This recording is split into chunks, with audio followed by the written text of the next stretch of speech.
Roughly 1 in 25.7 Hemi engines fails this way.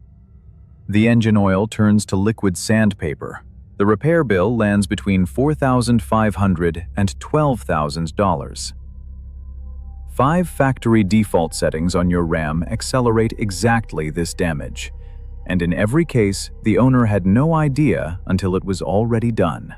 Setting number 1 is Eco Mode, and the damage here is slower and quieter than anything else on this list. When you press that Eco Mode button, the transmission shifts up into higher gears earlier than it otherwise would. Your engine drops into a lower RPM cruise zone. Real-world testing shows actual fuel savings of 0 to 2 miles per gallon. And that number depends almost entirely on how gently you drive, not on whether the button is pressed. What Eco Mode reliably does is keep the engine operating below roughly 1500 RPM under partial load. At that range, oil splash to the upper valve train, the cam lobes, the push rods, the lifters, is marginal on the Hemi design. Eco Mode also makes the multi-displacement system run more aggressively, which is the next setting, and the one that turns marginal lubrication into a documented failure pattern.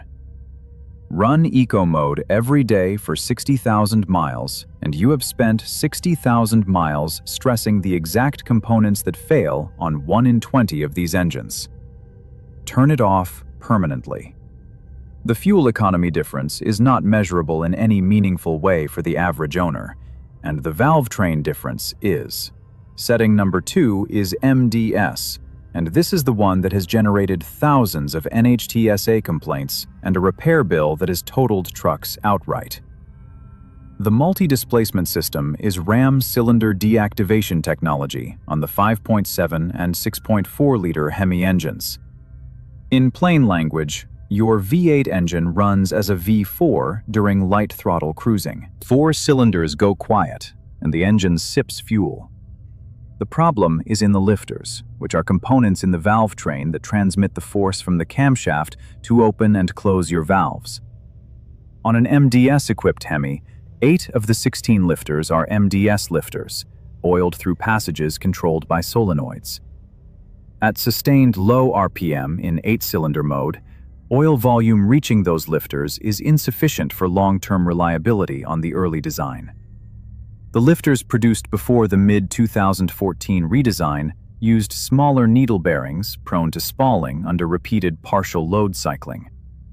Ram issued a redesign mid-2014 and a full supersession in early 2019, applying the latest design across all models.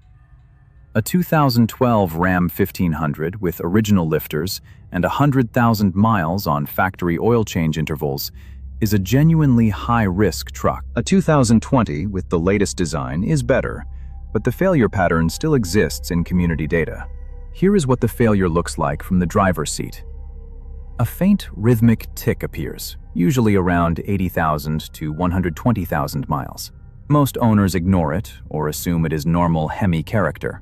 Within weeks, the tick changes pitch, then a misfire code. Then the shop confirms a lifter roller has stopped spinning, scored the cam lobe, and sent metal particles into the oil. At that point, the oil pump, the bearings, and every passage the oil touches has been contaminated. Catch it at the tick stage, and a cam and lifter job at an independent shop runs $4,500 to $7,000. Miss it, and the long block replacement is $9,000 to $12,000 at dealer rates. One owner documented on the Ram forums bought his 2013 Ram 1500 used at 62,000 miles, drove it to 104,000 miles with oil changes at factory intervals, heard the tick for 3 weeks, and brought it in when the check engine light finally appeared. The cam was scored deeply enough that the shop recommended full engine replacement. The truck was worth less than the repair. On most trucks, cylinder deactivation is a fuel economy feature with a reasonable risk profile. On a Ram Hemi from 2009 through early 2014, it is the single most documented catastrophic failure mode in the entire platform history. You can disable MDS right now without any device. Use the plus and minus buttons on your gear selector to manually lock the transmission in 8th gear on the ZF8 speed. MDS does not activate in 8th gear lock. For a permanent solution, aftermarket MDS disabler devices plug into your OBD diagnostic port and disable the system automatically at every start. Prices vary by supplier, so check current listings. No mechanical work, no warranty implications for the device itself. This is the highest priority action on this list for Hemi owners in the 2009 through 2018 range. Setting number 3 is leaving tow haul mode off during normal driving, and this one hits the 68 RFE especially hard. Without tow haul engaged, the transmission runs its shift logic in economy mode. It chases the highest gear it can hold, and on hilly terrain, in headwinds, or in stop and go, it hunts. Upshift, load builds. Downshift, cruise. Upshift again. Ramon Owner Manual specifically notes that tow haul mode reduces excessive shifting and helps prevent overheating in demanding conditions. Every hunt is a clutch engagement event. Every clutch engagement generates heat. Heat degrades ATF plus 4 faster than mileage does, and degraded fluid accelerates overdrive clutch pack wear faster than anything except never changing the fluid at all. The overdrive clutch pack failure in the 68 RFE is one of the most consistently documented transmission failures across the Ram heavy-duty community. It fails predictably under towing when the fluid has never been changed and the transmission has been running in normal mode on hilly routes. Use tow haul on hills, in city driving, and anytime the truck feels like it is searching for a gear. First fluid change no later than 60,000 miles, ATF plus 4 only, no substitutes. If the truck is towed at or near capacity with no fluid change, do it at 45,000 miles. A fluid service is $150 in parts on the driveway, or $250 to $350 at a shop. A rebuild is $4,000 to $8,000 at an independent shop, $6,000 to $10,000 at a dealer. The math on the fluid change is not complicated. Setting number 4 is leaving the exhaust brake off on the 6.7-liter Cummins, and this failure pattern is the most counterintuitive one on this list.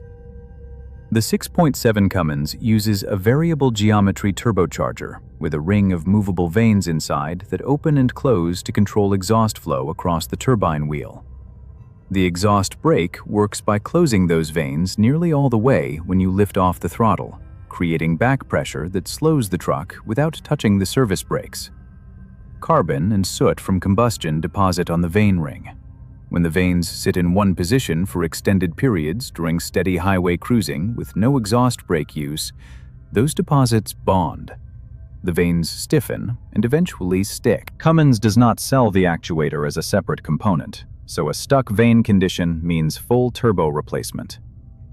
A remanufactured unit at an independent shop runs approximately $1,500 plus labor. A new OEM assembly at a dealer runs $2,500 plus labor.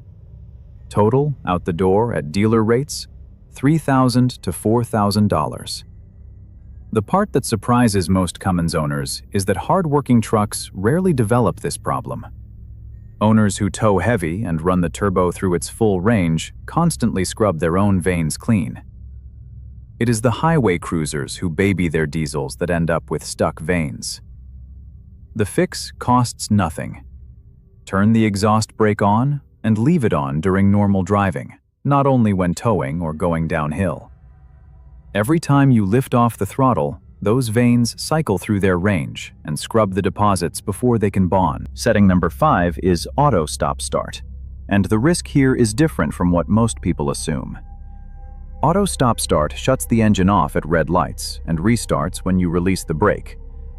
When an engine stops, the crankshaft settles onto the main bearings, and the oil film separating those surfaces drains away within seconds.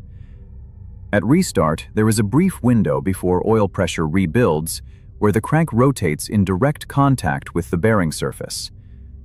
On a conventional start, this happens once per drive cycle. With auto stop start in city driving, it can happen dozens of times per day. Forum owners tracking their cycles in urban driving have documented over 60 activation events in a single day. The honest version. Manufacturers know the duty cycle. Modern start-stop starters are engineered for dramatically higher cycle counts than conventional starters. The bearing exposure window is the more legitimate concern, not the starter itself. And on Ram 1500 trucks with eTorque from 2019 forward, the 48-volt motor generator unit spins the engine before fuel fires at restart, which meaningfully reduces that bearing dry start window. That is a genuine engineering improvement worth acknowledging. Personally, I think Ram implementation of auto stop start on non-eTorque trucks is the setting where the manufacturer fuel economy interest and the owner long-term mechanical interest diverge most clearly. The eTorque system is a real solution. Non-eTorque stop-start on a truck that sees urban driving every day adds wear events that compound over years. An OBD port device that disables the system automatically costs approximately $75 to $120 at current market pricing. Verify with current suppliers. For a non-eTorque Ram in daily city driving, it is the right call. Here is how to check where your truck stands right now. No lift required, no special tools. First, listen at cold start for the MDS lifter warning. Start the truck on a quiet morning and stand outside for 60 seconds. A tick that clears once the engine reaches operating temperature is not necessarily alarming.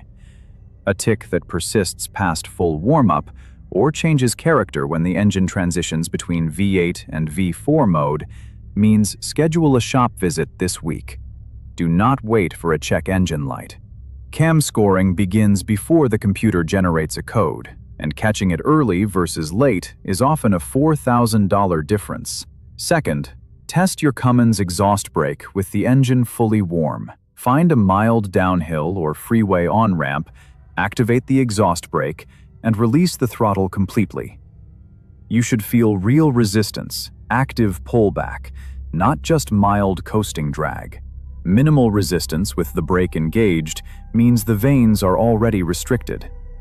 Book a shop visit before that sticking becomes a full turbo replacement. Third, pull the 68 RFE transmission dipstick with the engine at operating temperature and idling. Fresh ATF +4 is translucent red. Dark brown with a burnt smell means the clutch packs have been generating excess heat. Black fluid with a sharp, burnt odor means the damage is happening right now. If you cannot remember the last fluid change and the truck has over 60,000 miles and has ever towed, do the service this week. Remember that number from the opening. 1 in 25.7 Hemis. That is not bad luck. That is a specific mechanical vulnerability made significantly worse by 3 of these 5 settings running simultaneously from the factory. Eco mode, keeping the engine in the low RPM zone. MDS, cycling the at-risk lifters constantly. Auto stop-start, adding bearing wear events every time the truck sits at a light.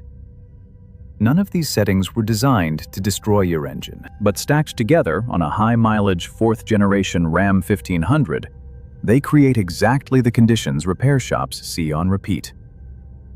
The fix for 4 of the 5 is a button press. One requires a device that costs less than a single oil change at a dealer.